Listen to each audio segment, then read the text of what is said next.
नमस्कार विद्यार्थी मित्रांनो, मी प्राध्यापक प्रवीण कड आपल्या सगळ्यांचं मनपूर्वक स्वागत करतो। विद्यार्थी मित्रांनो, 31 डिसेंबर 2023 रोजी आलेल्या नोटिफिकेशननुसार महावितरण अर्थात Maharashtra state electricity distribution company लिमिटेडमध्ये या ठिकाणी सरकारी नोकरीची सुवर्ण संधी वाणिज्य पदवीधारक जे आहेत तर त्यांच्यासाठी उपलब्ध झालेली आहेत।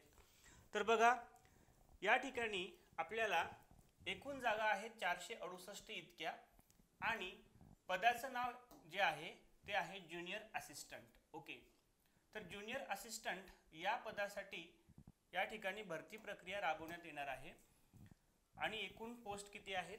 468 इतक्या आहेत। तर ज्युनियर असिस्टंट हे जे पद आहे हे अकाउंट्स या विभागामधलं असणार आहे आणि याची जी काही पात्रता आहे परीक्षेसाठीची, तर जे विद्यार्थी बीकॉम झालेले आहेत किंवा BMS आहेत किंवा BBA आहेत, तर अशा या तीनही स्ट्रीम या ठिकाणी पात्र आहेत। आणि यासोबतच MSCITचं सर्टिफिकेट असणं गरजेचं आहे। जर MSCITचं सर्टिफिकेट नसेल तर त्याच्या इक्विव्हॅलंट, उदाहरणार्थ एखादा विषय आपला हा कम्प्युटर रिलेटेड जर असेल तर तेही त्या ठिकाणी चालणार आहे किंवा टायपिंग जर तुमच्याकडे असेल तर तेही या ठिकाणी इलिजिबल असणार आहेत। तर महावितरणमध्ये ही सरकारी नोकरीची सुवर्ण संधी आपल्याला या ठिकाणी आलेली आहे। तर एकंदरीतच आपण परीक्षेच्या संदर्भात थोडक्यात माहिती या ठिकाणी बघूयात। तर जी ऑर्गनायझेशन आहे या ठिकाणी ती म्हणजे Maharashtra state electricity distribution company limited, ज्याला आपण महावितरण या नावाने देखील ओळखतो आणि पोस्टचं नाव असणार आहे ज्युनियर असिस्टंट, जे की अकाउंट्स या विभागामधलं आहे। क्वालिफिकेशन आपण आत्ताच बघितलं, बीकॉम BMS BBA ज्यांचं झालेलं आहेत असे सगळे विद्यार्थी या परीक्षेसाठी पात्र आहेत। तर ह्या परीक्षेचं जे काही ऑनलाईन ॲप्लिकेशन आहे तर हे सुरू होणार आहे आपल्या या जानेवारी महिन्यामध्ये। त्याचं नोटिफिकेशन 31 डिसेंबरमध्ये आलेलं आहे आणि त्यानुसार जानेवारीच्या पहिल्या आठवड्यामध्ये ही जी अर्ज भरण्याची प्रक्रिया आहे ती सुरू होऊ शकते आणि एक्झाम जी असणार आहे तर ती एक्झाम डेट फेब्रुवारीच्या शेवटी किंवा मार्चच्या पहिल्या आठवड्यामध्ये परीक्षा होणं या ठिकाणी नियोजित आहे।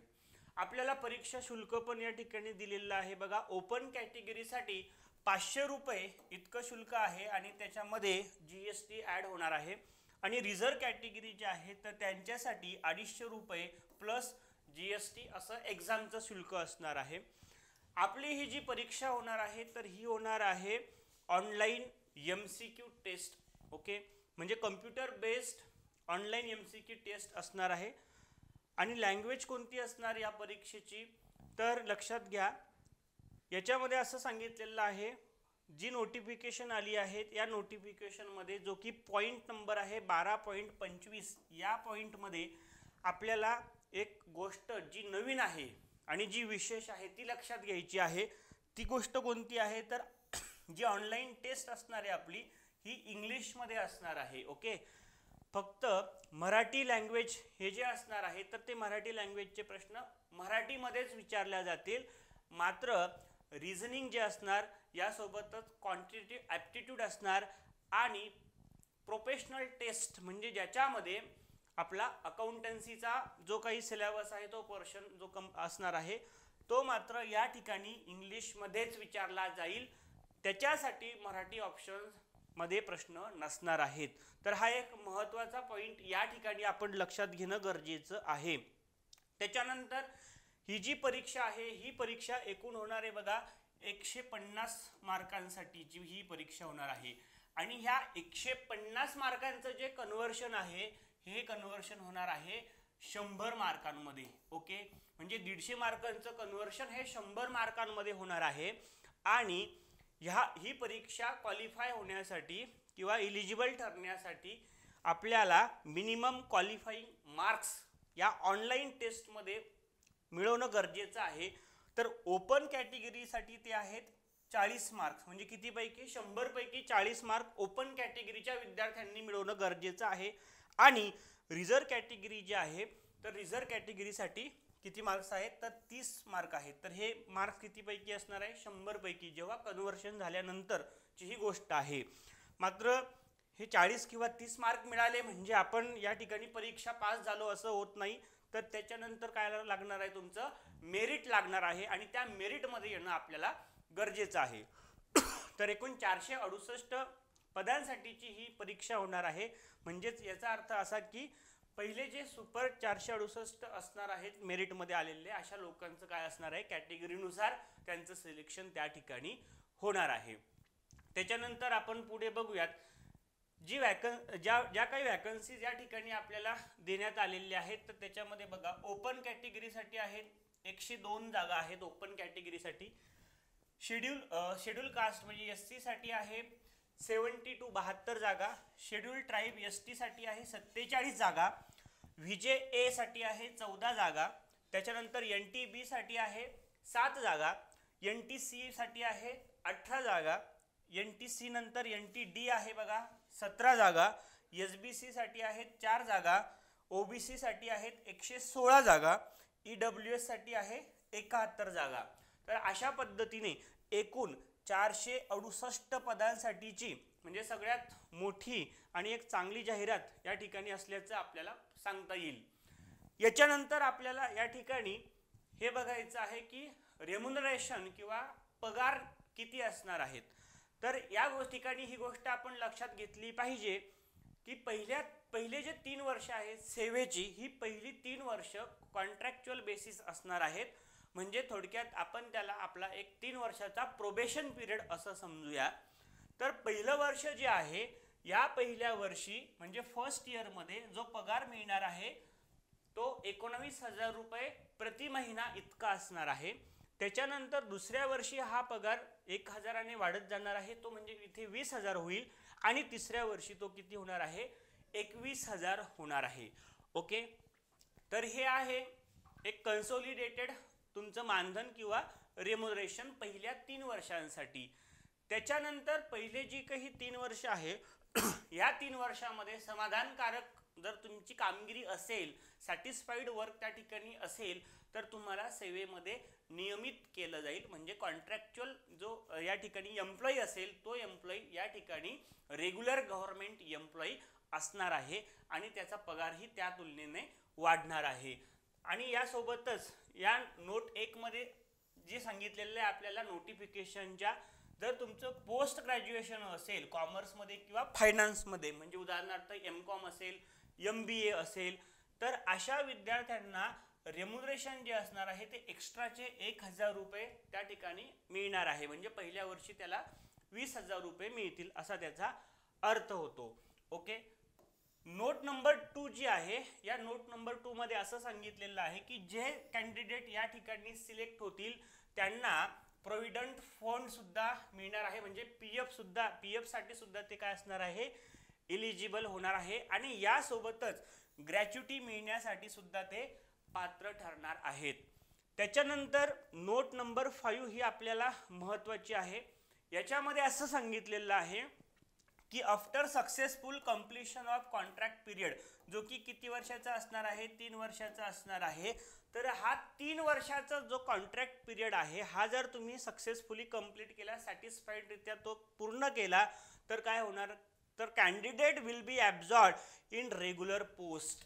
म्हणजेच जो कोणी उमेदवार आहे किंवा एम्प्लॉई आहे तो आता रेग्युलर पोस्टवर त्या ठिकाणी घेतला जाईल. म्हणजेच तो काय होईल तर नियमित केला जाईल अर्थात तो सरकारी एम्प्लॉई या ठिकाणी बनणार आहे. Of lower division clerk accounts म्हणजे जॉईन होताना तुम्ही कोणत्या पदावर जॉईन होणार आहात ज्युनियर असिस्टंट अकाउंट या पदावर जॉईन होणार आहात आणि 3 वर्षानंतर तुमचं पद कोणतं असेल तर लोअर डिव्हिजन क्लर्क अकाउंट्स असं ते असणार आहे. Okay. As per the company rules in the pay scale. मग आता या ठिकाणी 3 वर्षानंतरचा तुमचा जो पे स्केल आहे तर बघा 29,035 ते या ठिकाणी सांगितलं की 72,875 म्हणजे साधारणपणे बघायला गेलं तर तुमचा जो पगार आहे हा 50 ते 55,000 रुपये. ओके. 50 ते 55,000 रुपये हा तुमचा स्टार्टिंगचा पगार त्या ठिकाणी असणार आहे 3ऱ्या वर्षानंतर, म्हणजे सुरुवातीला पगार जरी कमी असला आणि कॉन्ट्रॅक्च्युअल जरी असलं तरी 3 वर्षानंतर तुम्हाला एक चांगला पगार त्या ठिकाणी मिळणार आहे आणि यासोबतच गव्हर्नमेंट एम्प्लॉई तुम्ही त्या ठिकाणी बनणार आहात. तर आता पुढचा विषय आपण बघूयात, महत्त्वाचं म्हणजे मेथोडॉलॉजी ऑफ सिलेक्शन. तर यासाठी आपली एक परीक्षा घेण्यात येणार आहे, लक्षात घ्या. तर candidate will have to appear for the online test. तर काय होणार आहे की महाराष्ट्रातल्या वेगवेगळ्या जे काही आयॉन झोन असतील, कम्प्युटरच्या परीक्षा ज्या ठिकाणी कम्प्युटर बेस्ड परीक्षा ज्या ठिकाणी होतात, जसे की नगर परिषदेची परीक्षा झाली होती त्या पद्धतीनेच या ठिकाणी ऑनलाईन टेस्ट घेण्यात येणार आहे. ओके, आता या ऑनलाईन टेस्टमध्ये जो की आपला ऑनलाईन पेपर असणार आहे त्याचं स्ट्रक्चर काय आहे तर ते आपण या ठिकाणी पहिल्यांदा जाणून घेऊया. पहिलं आहे, या ठिकाणी 2 भाग करण्यात आलेला आहे. Test of professional knowledge.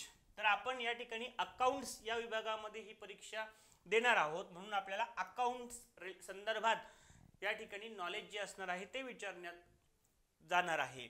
Number of question किती असणार आहे तर 50. एकूण 50 प्रश्न प्रोफेशनल नॉलेज थोडक्यात अकाउंट्सच्या संदर्भात असणार आहेत आणि जे की 110 मार्कांसाठी असणार आहेत. 50 प्रश्न 110 मार्कांसाठी या ठिकाणी असणार आहे. म्हणजे काही प्रश्नांना कदाचित जास्त मार्क असतील म्हणून ते या ठिकाणी 110 मार्क आहेत. त्याच्यानंतर दुसरा जो भाग आहे जनरल नॉलेजचा भाग आहे.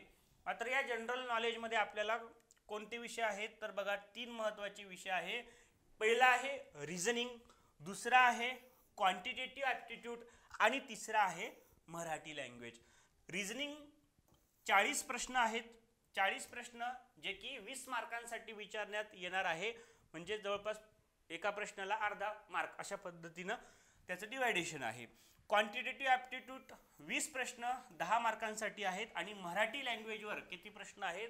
मराठी लँग्वेजवर 20 प्रश्न आहेत जे की 10 मार्कांसाठी आहे. तर अशा पद्धतीने टोटल नंबर ऑफ क्वेश्चन्स किती असणार? 130 प्रश्न आपल्याला विचारले जाणार आहेत जे की 150 मार्कांसाठीचे असणार आहेत. Okay, 150 mark. अगेन या ठिकाणी काय सांगितलं की हे जे 150 मार्क आहेत या 150 मार्कांचं कन्व्हर्शन कितीमध्ये होणार आहे तर 100 मार्कांमध्ये होणार आहे. लक्षात घ्या, 100 मार्कांमध्ये होणार आहेत. म्हणजे 150ला म्हणजे उदाहरणार्थ एखाद्याला एखाद्या विद्यार्थ्याला 150 पैकी समजा 90 मार्क पडले तर 150ला जर 150 पैकी जर 90 पडले तर 100ला किती, अशा पद्धतीने तो फॉर्म्युला करून 100 मध्ये कन्व्हर्शन होणार आहे. आणि या 100 मार्कांपैकी आपल्याला क्वालिफाईंग मार्क जे आहे ओपन कॅटेगरीसाठी किती आहेत तर 40 आहे आणि रिझर्व कॅटेगरीसाठी 30 मार्क्स त्या ठिकाणी असणार आहेत. त्याच्यानंतर यामध्ये निगेटिव्ह मार्किंग जी सिस्टीम आहे ती सुद्धा ॲप्लिकेबल आहे, ज्याच्यामध्ये असं सांगितलंय there will be penalty for wrong answer. तर किती पेनल्टी आहे? 1/4 इतकी पेनल्टी आहे. म्हणजे एक प्रश्न जर चुकला तर 0.25 एवढे मार्क त्या ठिकाणी वजा होणार आहेत. तर हा या ठिकाणी आपण सिलेबस जो बघितला तर याच्यामध्ये आपल्याला जो 12.25 क्रमांकाचा जो मुद्दा दिलेला आहे नोटिफिकेशनमध्ये तो अतिशय महत्त्वाचा आहे, ज्याच्यामध्ये असं सांगितलंय की मराठी लँग्वेजचे जे प्रश्न असतील हे मराठीमध्ये विचारले जातील. ओके, हे मराठीमध्येच विचारले जातील. मात्र बाकीचे जे विषय आहेत ज्याच्यामध्ये प्रोफेशनल नॉलेज आहे, जनरल नॉलेजमध्ये रिझनिंग आणि क्वांटिटेटिव्ह ॲप्टिट्यूड जे आहे हे मात्र कशामध्ये फक्त केवळ आणि केवळ इंग्लिश भाषेमध्येच हे प्रश्न असणार आहेत. मराठीमध्ये त्याचं रूपांतर नसणार आहे. तर ही गोष्ट आपण या ठिकाणी प्रामुख्याने लक्षात घेतली पाहिजे. त्याच्यानंतर आता आपण या ठिकाणी बघूयात की प्रोफेशनल नॉलेजमध्ये नेमका कोणता सिलेबस आपल्याला कॉमर्सच्या बाबतीत किंवा अकाउंटच्या संदर्भात विचारल्या जाऊ शकतो. तर अजून तर इन डिटेलमध्ये आपल्याला सिलेबस असा काही दिलेला नाहीये, बट मागील वर्षी ज्या काही परीक्षा झाल्या होत्या तर त्याच्यामध्ये या महावितरणच्या प्रोफेशनल नॉलेजमध्ये जी अकाउंट्स ज्युनियर असिस्टंटची जी पोस्ट आहे तर त्याच्यामध्ये जो काही सिलेबस दिला तर तो आपण या ठिकाणी बघूयात की कोणता सिलेबस आहे. तर बघा, ऑब्जेक्टिव्ज ऑफ अकाउंटिंग. आता हा जो पार्ट आहे हा आपला कोणता पार्ट आहे तर बुक कीपिंगचा पार्ट आहे, लक्षात घ्यायचा आहे. ओके, हा आपला कोणता पार्ट आहे? बुक कीपिंग अँड अकाउंटन्सीचा पार्ट आहे, बुक कीपिंग. म्हणजे 11वीचा जो महत्त्वाचा पोर्शन आहे तो आपल्याला या ठिकाणी करायचा आहे. ऑब्जेक्टिव्ह ऑफ अकाउंटिंग मध्ये आता केवळ एवढंच करायचं नाही, तर अकाउंटिंगचा मिनिंग, त्याची कन्सेप्ट, ओके, त्याचे महत्त्वाचे वैशिष्ट्य, त्याची काय महत्त्वाचे उपयोगिता आहे, कोणाकोणासाठी ते इम्पॉर्टंट आहे, या सगळ्या गोष्टी त्या ठिकाणी करणं गरजेचं आहे. यासोबतच अकाउंटिंगच्या किंवा बुक किपिंगच्या डेफिनेशन्स कोणी केलेल्या आहेत, त्याचं इव्हॉल्युशन कशा पद्धतीने झालेलं आहे, या गोष्टी सुद्धा त्याच्यासोबत येणार आहेत. त्याच्यानंतर आहे अकाउंटिंग इक्वेशन. अकाउंटिंग इक्वेशन म्हणजे assets is equal to liability या संदर्भात जे काही आपलं इक्वेशन असणार आहेत तर ते सुद्धा आपल्याला करायचं आहे. अगेन हा बुक किपिंग अँड अकाउंटन्सीमध्ये कव्हर होणारा भाग आहे. यासोबतच याच्यामध्ये आपल्याला वेगवेगळ्या अकाउंटिंग कन्सेप्ट्स, प्रिन्सिपल्स या सुद्धा स्टडी करायच्या आहे. उदाहरणार्थ बिझनेस एंटिटी कन्सेप्ट काय आहे, money measurement, cost concept, okay, dual aspect, या सगळ्या गोष्टी याच्यामध्ये विचारल्या जाऊ शकतात. त्याच्यानंतर आहे अकाउंट्स ऑफ सोल प्रोप्रायटर्स. तर एकल व्यापार जो आहे, सोल प्रोप्रायटर्स, या सोल प्रोप्रायटरचं जे अकाउंट आहे, म्हणजेच या ठिकाणी आपल्याला काय अभ्यासायचं आहे, फायनल अकाउंट अभ्यासायचं आहे. ओके, या फायनल अकाउंट्समध्ये आपल्याला ट्रेडिंग अकाउंट अभ्यासायचं आहे. फायनल अकाउंट्समध्ये काय काय अभ्यासायचं आपल्याला, ट्रेडिंग अकाउंट सोबतच आपल्याला अभ्यासायचं आहे प्रॉफिट अँड लॉस, आणि यासोबतच अभ्यासायचं आहे बॅलन्स शीट. तर या सगळ्या गोष्टी या अकाउंट्स ऑफ सोल प्रोप्रायटर्समध्ये येणार आहेत.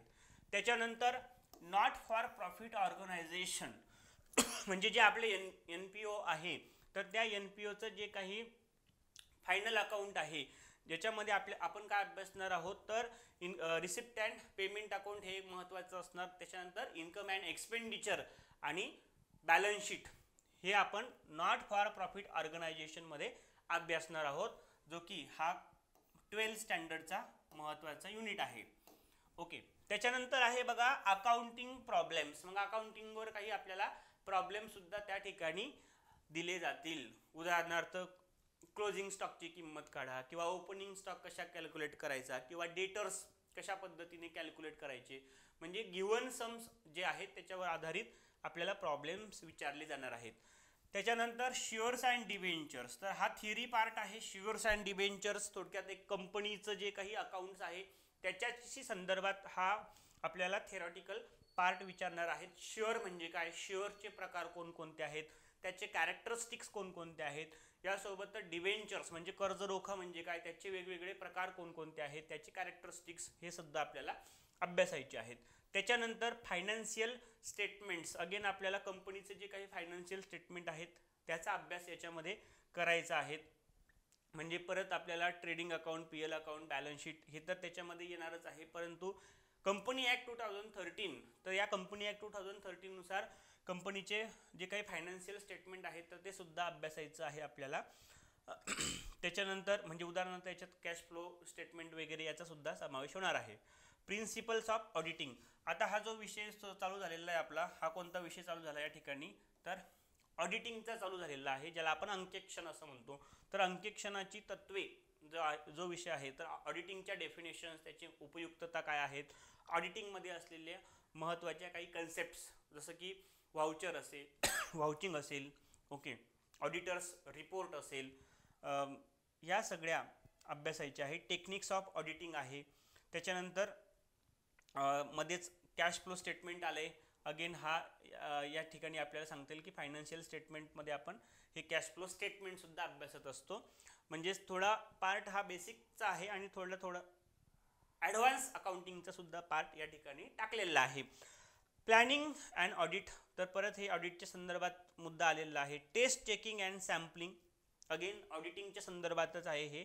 Audit of non corporate enterprise म्हणजे जे उदाहरणार्थ जे शाळा असतील, महाविद्यालय असतील, विद्यापीठे असतील, तर यांचं जे ऑडिट आहे किंवा बाकीच्या NGO असतील त्यांचं ऑडिट कशा पद्धतीने केलं जातं, कोणते मुद्दे त्या ठिकाणी ऑडिट करताना विचारात घेतले जातात, तर हे आपल्याला या ठिकाणी अभ्यासायचं आहे. इव्हॅल्युएशन ऑफ इंटरनल कंट्रोल आणि एक्सेट्रा म्हणजे ऑडिटिंगच्या संदर्भामध्ये सगळंच काही मग त्याच्यामध्ये येणार आहे. तर evaluation of internal control again ऑडिटिंगचा हा पार्ट आहे. म्हणजे आता या सिलेबसनुसार आपल्याला प्राथमिक स्तरावर हे सांगता येईल की बुक किपिंग अँड अकाउंटन्सी म्हणजे 11वीचं जे आपलं बुक आहे ते सगळं आपल्याला करायचं आहे. 12वीचं जे NPO आहे, नॉट फॉर प्रॉफिट ऑर्गनायझेशन, तर ते एक युनिट आपल्याला करायचं आहे. त्याच्यानंतर कंपनी अकाउंट्समध्ये आपल्याला शेअर्स अँड डिबेंचर जे आहे तर ते सुद्धा आपल्याला करणं गरजेचं आहे. त्याच्यानंतर ऑडिटिंग हा एक विषय आपल्याला या ठिकाणी दिलेला आहे. तर असे हे 2-3 विषय आपल्याला करायचे आहेतच. जी काय आपल्याला नोटिफिकेशन अजून सिलेबसच्या संदर्भात येईल त्याच्यामध्ये आणखीन सिलेबस या ठिकाणी ॲड झालेला असेल. कदाचित आपल्याला GST जे आहे, गुड्स अँड सर्व्हिस टॅक्स, याच्या संदर्भात सुद्धा तो अभ्यासक्रम त्या ठिकाणी असू शकतो. म्हणजे नगर परिषदेला जो सिलेबस होता त्या ठिकाणी जवळपास नगर परिषदेच्या जो सिलेबस आहे त्याचा 50% सिलेबस आपल्याला या ठिकाणी विचारल्या जाऊ शकतो. ओके, तर या संदर्भात एक नवीन बॅच आपण लवकरच या ठिकाणी स्टार्ट करत आहोत. त्यासाठी आपल्याला काय करायचं आहे की ऑनलाईन रेकॉर्डेड बॅच आणि लाईव्ह बॅच आपल्याला त्या ठिकाणी जॉईन करायची असेल तर आपलं जे टेलिग्राम चॅनल तर आहेतच, तर यासोबतच आपलं ॲपसुद्धा तुम्ही डाउनलोड करायचं आहे. गुगल प्ले स्टोअरला जाऊन प्रवीण कड क्लासेस या नावाचं आपलं ॲप आहे. हा लोगो तुम्हाला त्या ठिकाणी दिसेल, तर हे ॲप डाउनलोड करा. लवकरच एक नव्यानं एक कोर्स त्या ठिकाणी आपण लॉन्च करणार आहोत, त्याची सुरुवात करणार आहोत. या व्यतिरिक्त जर तुम्हाला काही डाऊट असतील तर तुम्ही या नंबरवर कॉल करू शकता 8788167249 किंवा व्हॉट्सअपही करू शकता 9850543061. तुमचे काही डाऊट्स असतील, शंका असतील तर त्या नक्कीच तुम्ही कमेंट बॉक्समध्ये या ठिकाणी टाकू शकता. तर इथे आपण थांबूयात अँड थँक्यू. नवीन वर्षाच्या सगळ्यांना मनपूर्वक शुभेच्छा.